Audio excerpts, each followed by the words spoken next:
नमस्कार बच्चों। बच्चों, जब हम बाहर निकलते हैं और खुले आसमान को देखते हैं तो हम देखते हैं पक्षियों को उड़ते हुए, चांद को, सूरज को, और हमारी इच्छा होती है कि हम उड़कर वहाँ पहुँच जाएं। और यह संभव भी है।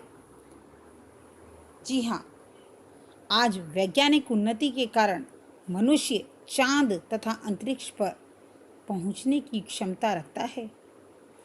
भारत के सुनीता विलियम्स, कल्पना चावला और राकेश शर्मा आदि ऐसे व्यक्ति हैं जो चांद पर जा चुके हैं।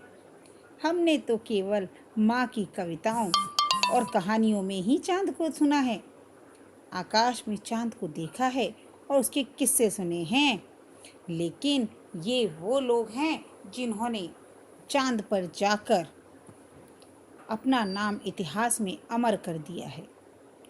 ऐसे ही एक व्यक्ति थे राकेश शर्मा। राकेश शर्मा के विषय में आइए मैं आपको कुछ बताती हूँ। राकेश शर्मा का जन्म 13 जनवरी 1949 को पंजाब के पटियाला शहर में हुआ था और इनकी पढ़ाई लिखाई आंध्र प्रदेश में हुई।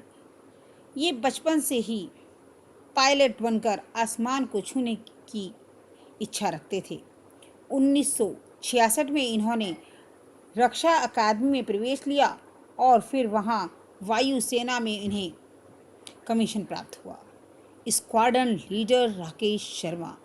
अनेक प्रकार के जो विमान थे उन्हें चलाने में इन्होंने सफलता प्राप्त की और जैसा कि कहा भी गया है, जहाँ चाह वहाँ राह।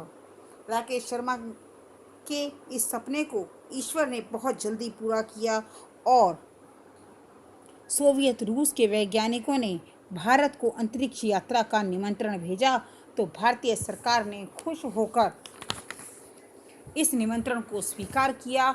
योग्य, साहसी, दक्ष, स्वस्थ व्यक्ति की तलाश की गई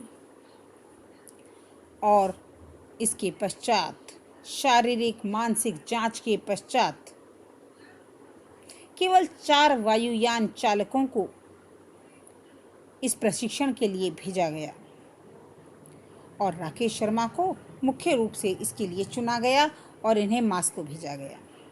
योग्यता परीक्षा के बाद राकेश शर्मा को सितंबर 1982 में मास्को के पास स्थित स्टार सिटी ले जाया गया। वहाँ गागरिन प्रशिक्षण केंद्र है जहाँ अंतरिक्ष यात्रियों को प्रशिक्षण दिया जाता है। सबसे पहले उन्होंने रूसी भाषा को सीखा। सुबह 4:30 बजे प्रशिक्षण आरंभ होता था। अंतरिक्ष और अंतरिक्ष यान के विषय में विस्तृत जानकारी दी जाती थी। दुर्घटना के समय के लिए भी तैयार किया जाता था।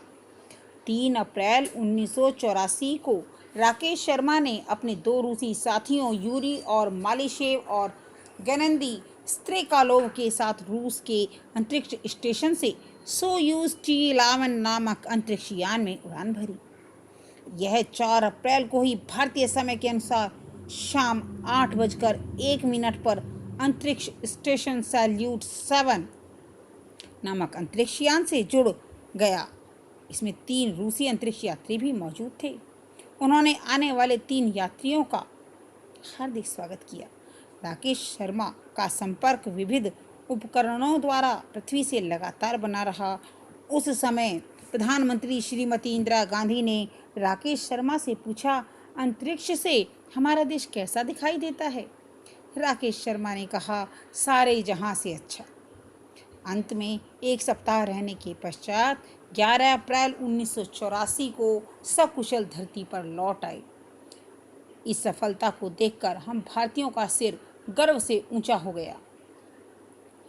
इन सभी को बाद में अशोक चक्र से सम्मानित किया गया।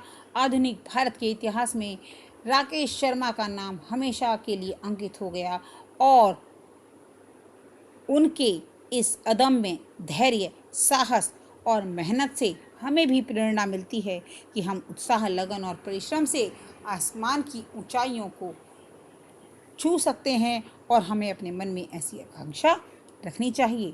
तो देखिए, आप सभी ने जाना अंतरिक्ष यात्री राकेश शर्मा के विषय में। आज के लिए इतना ही। धन्यवाद।